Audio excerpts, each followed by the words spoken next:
Try thinking of a boxing movie that isn't Rocky or its spin-offs. Yeah, it's tricky.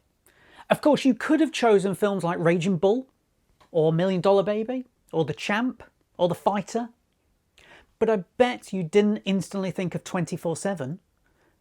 Because at its heart, this first full-length feature film from Midland's writer-director Shane Meadows is a boxing film. It's also a life-affirming film about making the best of what you've got. In the North Country of England, every day was the same. And for the kids trapped in this town, everyday life meant nothing to believe in and nothing to look forward to. Until one man gave everyone something to fight for. Give him another chance and I guarantee the number of young men you get coming through that door will go down. Lads, listen. I want you to get involved in a boxing club that I'm organising. No, listen, cheers, man.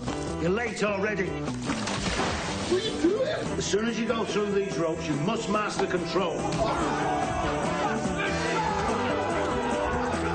You want to kill someone? Yeah! Come on, kill me!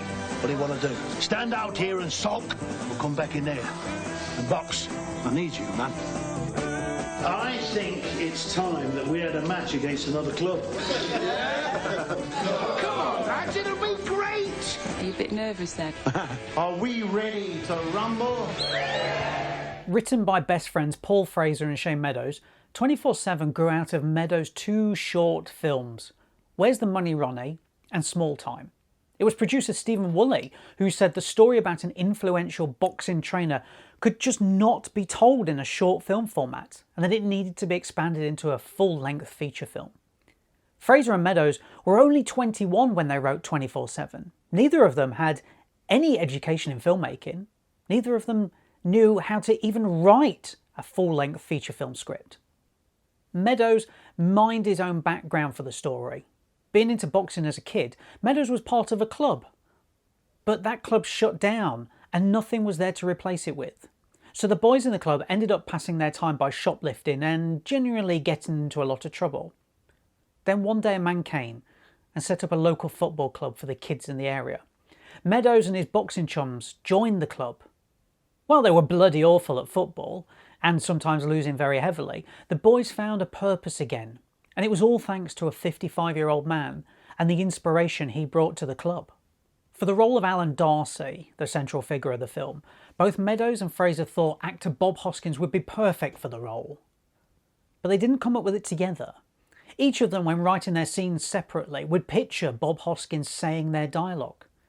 It wasn't until near the end of finishing the script that both of them realised they'd been visualising the same actor in the lead role. The script was sent to Hoskins, yet Meadows and Fraser never thought this British actor, who had had success on both sides of the pond, would ever consider doing their small feature film.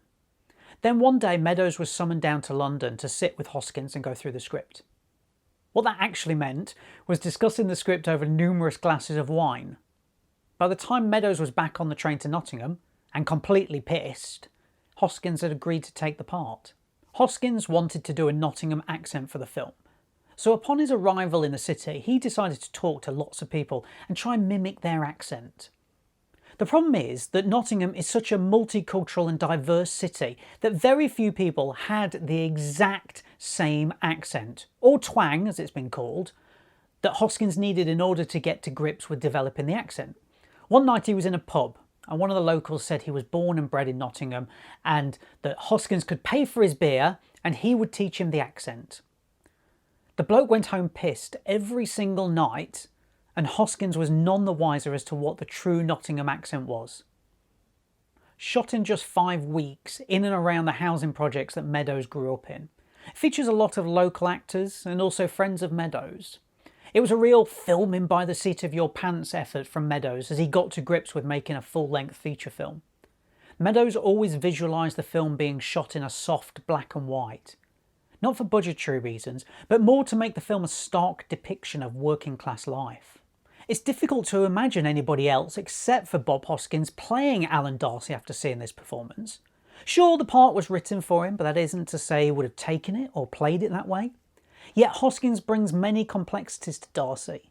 This is a genuine saint of a man, not just to the lads but also to the local community. He respects them and they respect him. He nurtures belief in everyone and he finds the best in everyone.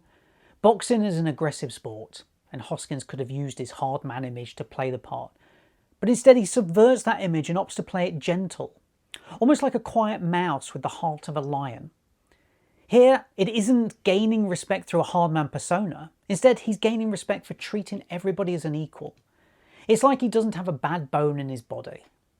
This movie, about a blue-collar worker who has a gift to inspire others, is one of the most uplifting and life-affirming British films you are ever likely to see.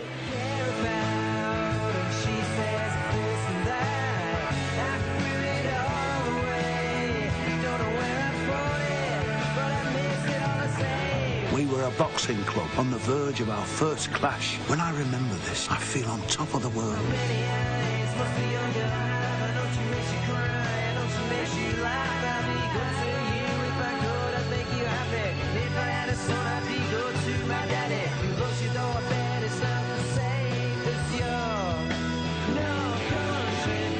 Every morning you have another chance, but how often do you seize that day with your own hands?